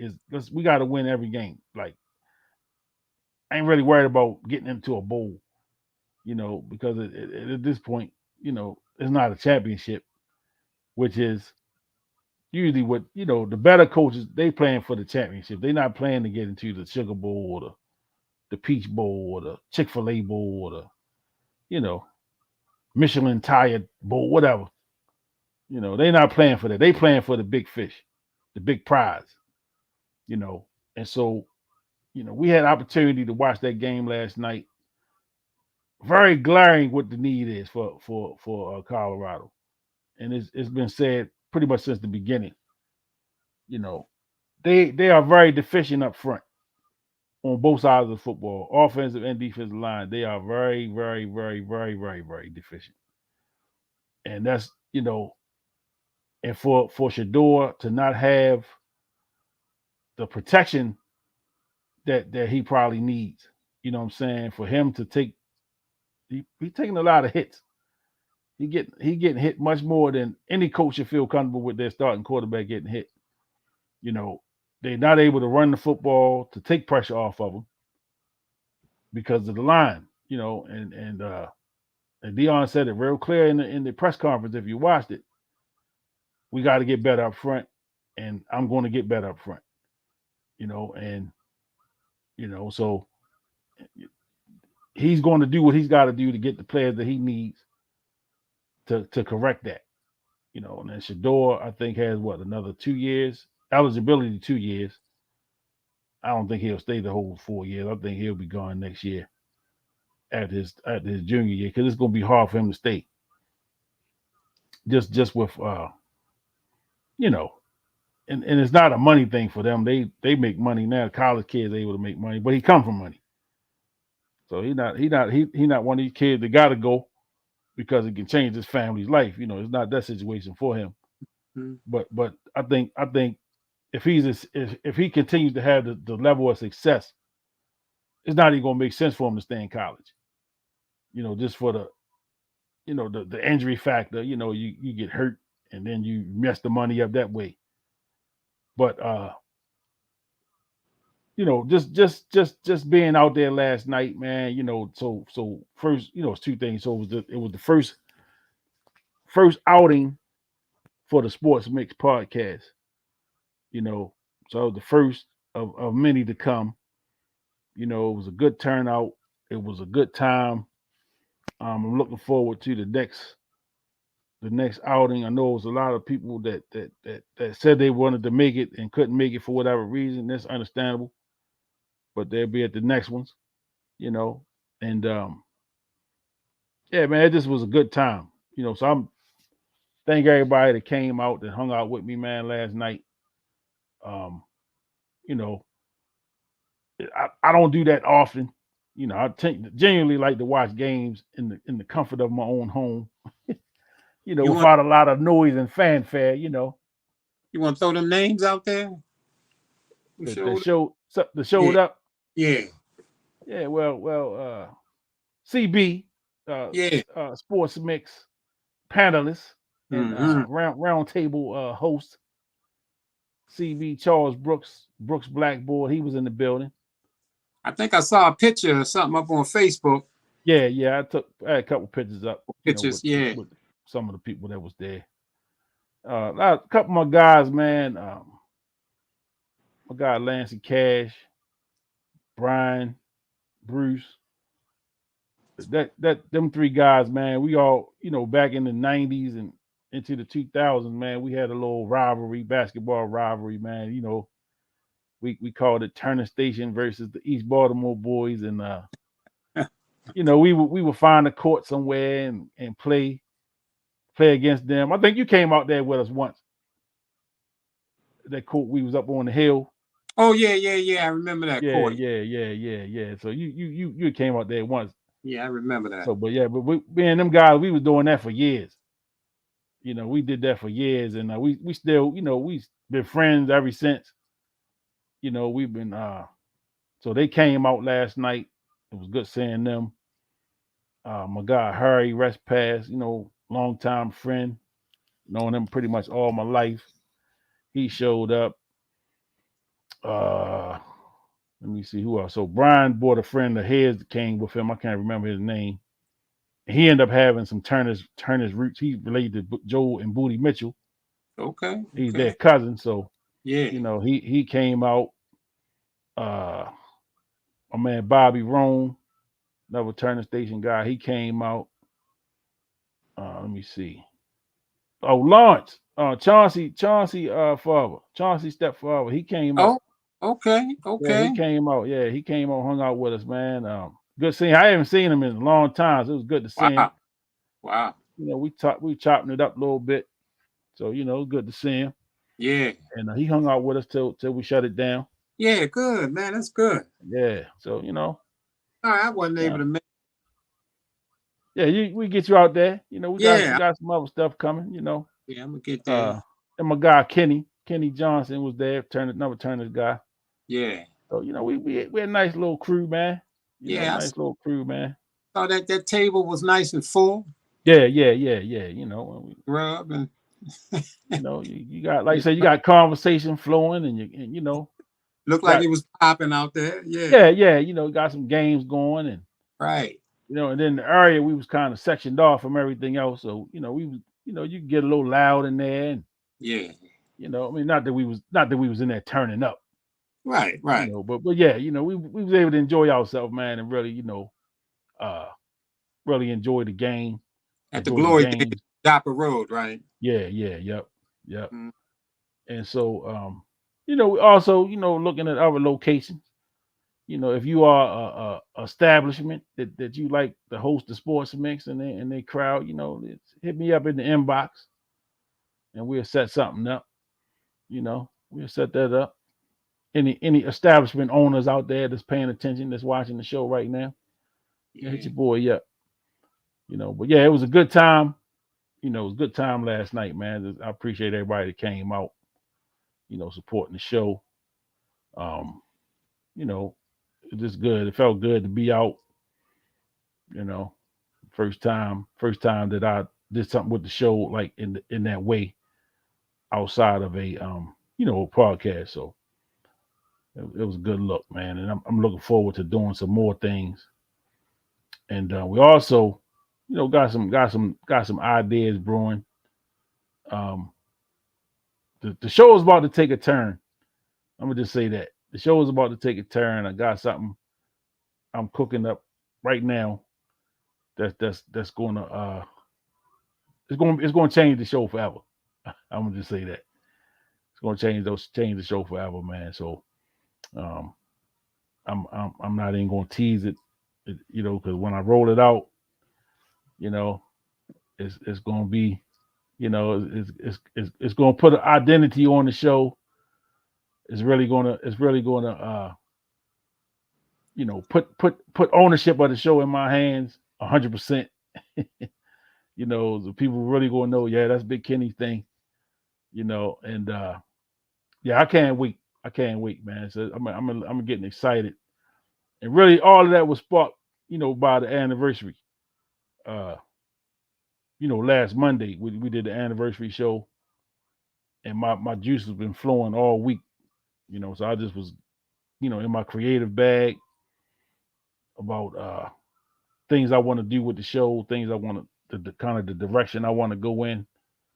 And I came up with this little concept that, like I said, I'm not going to tell you, I'm not going to say what it is, but just know that it's coming. What Coach Dion say? We coming? We coming. We coming? Yeah, we coming. Mm-hmm. So y'all be prepared. We coming. Sports Mix is coming, man. So that's all I got to say about that. Good time. I'm looking forward to doing more of those type of things, man. Getting out in the community and being out with the people.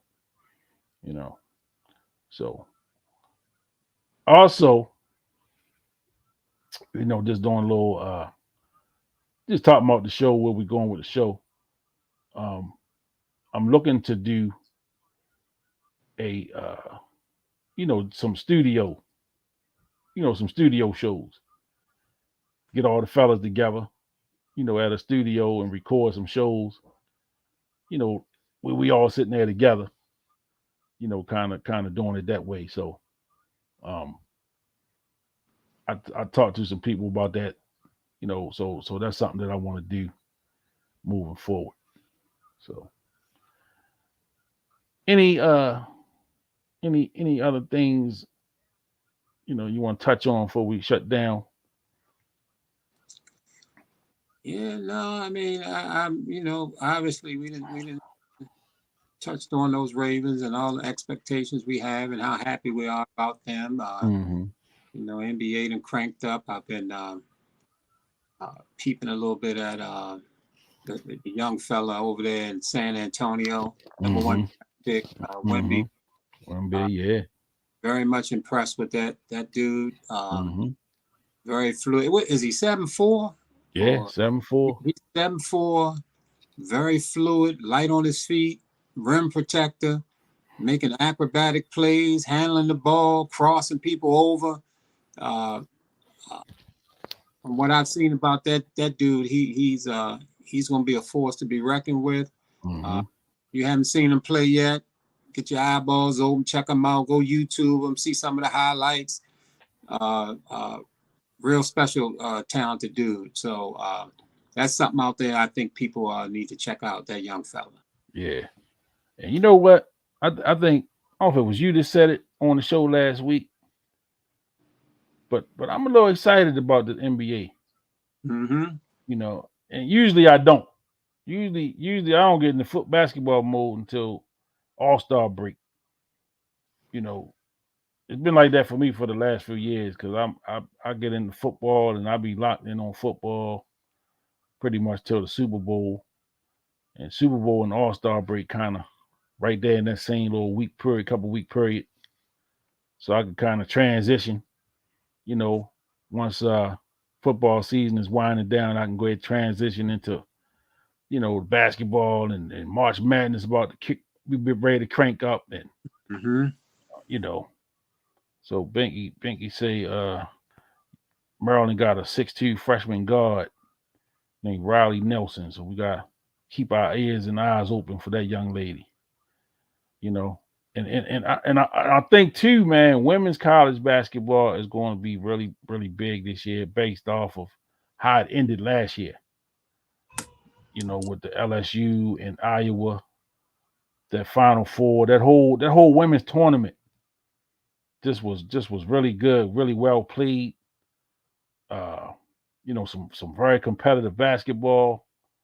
You know, you had Iowa knocked off Don Staley and that South Carolina team that was tough. You know, and Iowa got the young was the Caitlin Clark. Caitlin Clark is a beast. You know what I'm saying? That young lady can play. You know, and then of course you got LSU, the reigning national champ, with the local young lady Angel. So I'm looking for them to, you know, now again, you know, with a team like them, with Angel having the popularity that she has, you know, she's been all over the place all summer. She's been on the red carpet. She's been here. She's been on this TV show. She's been on that TV show. She's endorsing this product, that product. All of the things that all of the distractions are the distractions going to detract her play on the court. You know, she's paid more now than a lot of WNBA players as a college player. So are those type of things going to distract her from, performing on the court and taking LSU back to making another title run?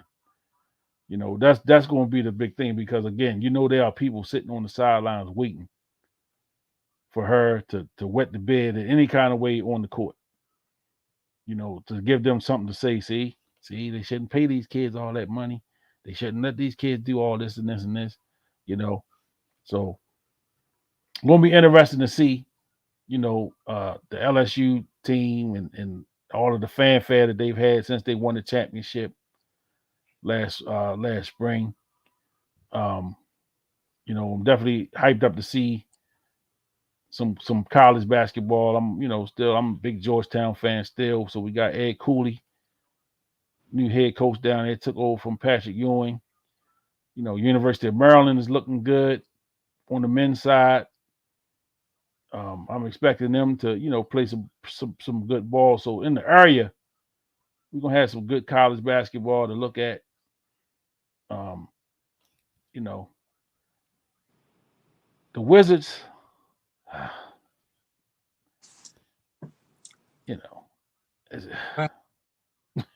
mean, you can't have everything, man. You can't have everything. I saw a video. I do look for Jordan Poole to play football. I think he's going to open up. Hopefully, he'll be able to be that big time scorer for them. But man, I saw a video of him today. Yeah, and we'll see. He was in that corner in front of the Memphis bench, and he shot a three, and he turned around, I guess trying to taunt them boys, and it rimmed out.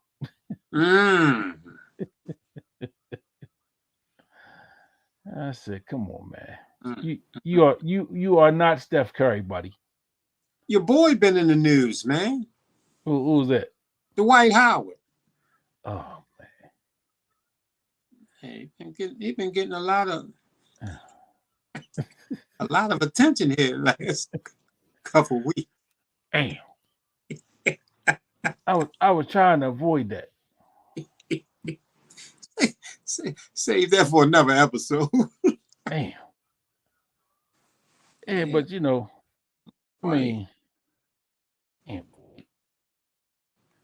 I mean, man, you know what, man. Listen, if that's what that brother do, if that's what he into, he want to do. You know what I'm saying?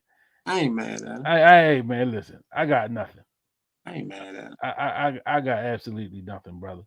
Yeah. If that's what floats your boat, right, you have at it.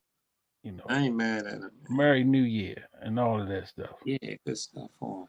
I'd like to still see him on an NBA team, though. Yeah, I'd like to see him get back in the league. I think he can he can help somebody. I absolutely think he can help somebody at some point. I think he can play. And also Rudy Gay. Rudy was signed. He got released by Memphis. Excuse me, Golden State. Um, so I think Rudy could be serviceable. Somewhere in this league, man. I don't think he's done. Both of them guys, I think they're around the same age. Yeah. 37, 36, 37 up in there. So I think they both, could help a contender. I think Dwight could help a contender. I think Rudy could help a contender, coming off the bench, giving you some minutes, getting you, 5 to 10 points here and there. You don't need them guys to, you know, uh, score 25 and 30 points. You don't need that. But yeah, I think they both, man. And Rudy for personal reasons, of course. And Dwight, just because I think I still think he's serviceable in this league. I still think he could help somebody in this league as a big man. But speaking of Dwight, right? So what you think? What you think kind of was the reason why he kind of fell off the way he did? I mean, he was flying high. I mean, Dwight Howard was clearly box office at one point in his career. And I know he dealt with some injuries. Yeah. Because when he was with Washington, he was hurt a lot when he was here with Washington. Yeah. But it just seemed like, man, he just never kind of got back into anybody's good graces. Yeah. So I wonder, is it something that maybe we don't see as a just as fans, that we're not saying about his game? Because I know, he don't have to be who he was in the early 2000s. He don't have to come back and be that. But I just find it hard to believe that he can't make anybody's roster and play a role on somebody's team. I just find that hard to believe. Yeah, I mean, like you say, it's difficult to know, what's going on behind the scenes. I mean, you just don't know. I mean, even all this talk about him right now and what he's into, and as far as his lifestyle go, that could have even played a part with him back then in the league, because there was always little whispers and rumors about who he was and his lifestyle, and that could have played a role. I don't know, but I know he did. He was dealing with a lot of injuries. And remember, this guy was pretty dominant, man. I mean, the guy was a dominant player, and winning dunk contests and all kinds of stuff, So he had incredible athletic talent. Them injuries kind of brought him back down to the ground a lot. So you never know. You never know. But I agree with you 100%. I think he can help. He can help some contending team, and I like to see him back in the league. Despite his lifestyle. I mean, I think that where we are now, in 2023, with folks in different kind of lifestyles, man. I mean, diversity is like the thing. Now, so we should be open to all kinds of people, all kinds of lifestyles, all kinds of cultures, and that'll bring a wholesomeness to a team or an office or what have you. Different ideas and different perspectives and all kinds of things that make the team or the office a much fuller place to be. So yeah, come on back, Dwight. Yeah, come on back. Yeah, I'd like to see him back. Yeah, but I that's something too, man. I like to I don't know about doing a group, but I haven't been to an NBA game in quite a while, and I think I'd like to partake in an NBA game or two this season. Whether it be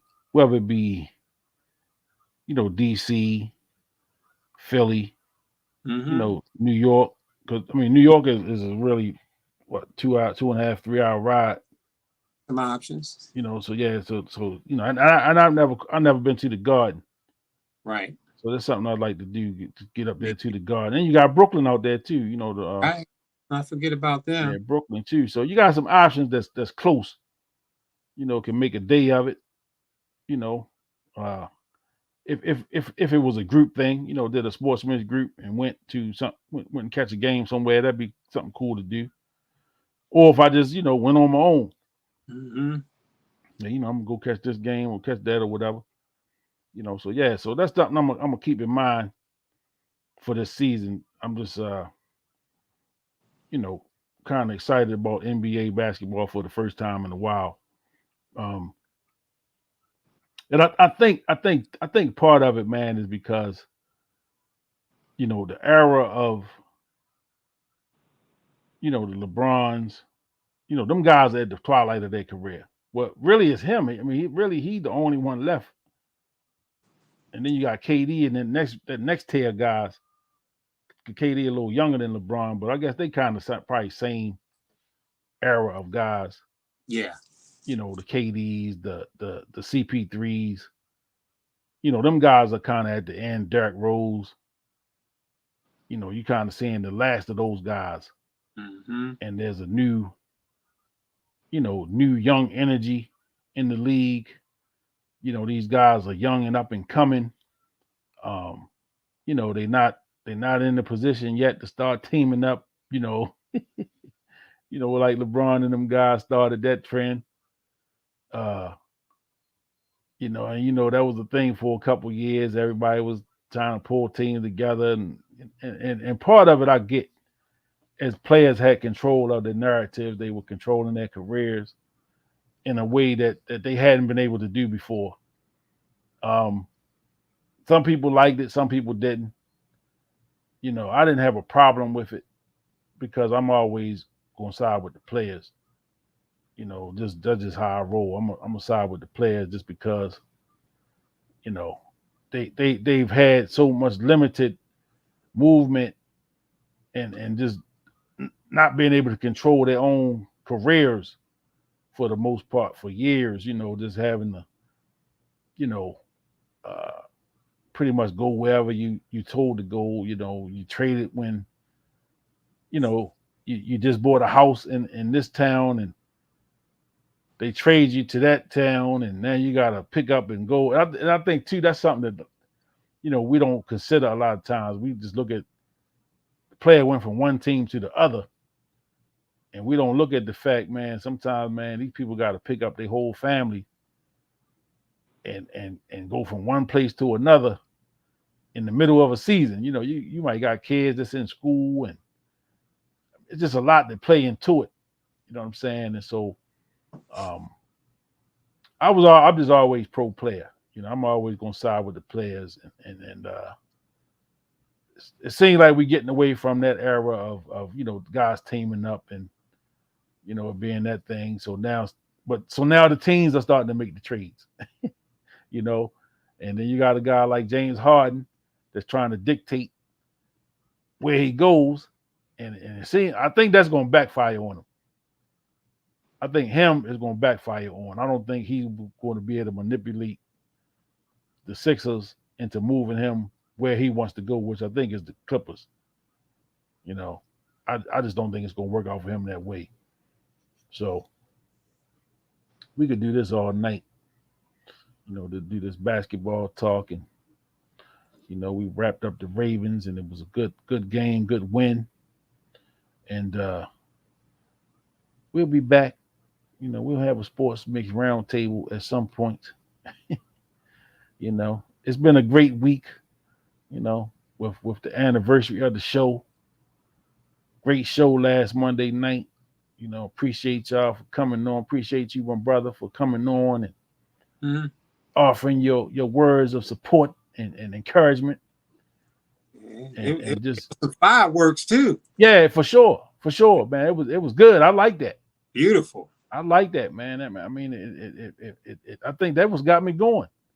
Beautiful. I don't even know if I slept well that night. Not that I didn't sleep well. I don't think I slept much. I was just excited. I was fired up. Yeah, that was beautiful, man. Yeah, but So yeah, so we great wrap this one up. Mm-hmm. You know, we great wrap this one up. So man, I appreciate everybody that tuned in Absolutely. today. You know, everybody that tuned in and everybody that's been rocking with your boy, man. I appreciate you.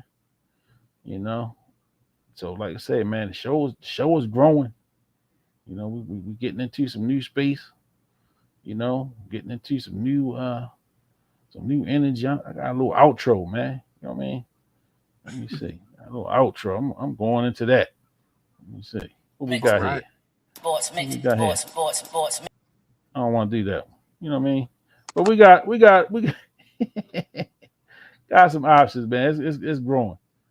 It's growing. So yeah, sports mix. But everybody that been tuned in, man, I appreciate y'all. You know, Ravens win. Steak tastes good tonight. Lemonade was a little sweeter, a little more lemony. Uh, you know, whatever was on your menu, I'm sure it tasted good. You know. Now I don't know about. I know last week I said it's probably gonna be some babies made. I don't know if this win. I don't know if this win is gonna get some babies made or not. But This wasn't that kind of victory. yeah, it wasn't that kind of victory. So Right. you know, but y'all enjoy the rest of the night. Absolutely. You know, celebrate how you will. You know, if you do make a baby, it's probably gonna name him Lamar or Hayden. Not Hayden. What's the tight end name? Mark. Probably be a lot of Marks and Lamars. You know, or Andrews. They might just go Andrews. We're gonna go Andrew. You know. Yeah. So you know, yeah. We know how we do. There's a lot of Brookses in Baltimore at one time. Yeah. When they hot, you know that name is hot. You got a bunch of Denzels out there. You know, Yeah, Beyonce. You know, all kinds yeah, of things out there. When you hot, you hot. yeah, yeah. So but y'all be careful here. Whatever way y'all go, just be careful and you know, we'll see y'all. Stay tuned. Yeah. You know, stay tuned for the next episode. We out of here. We out. We out.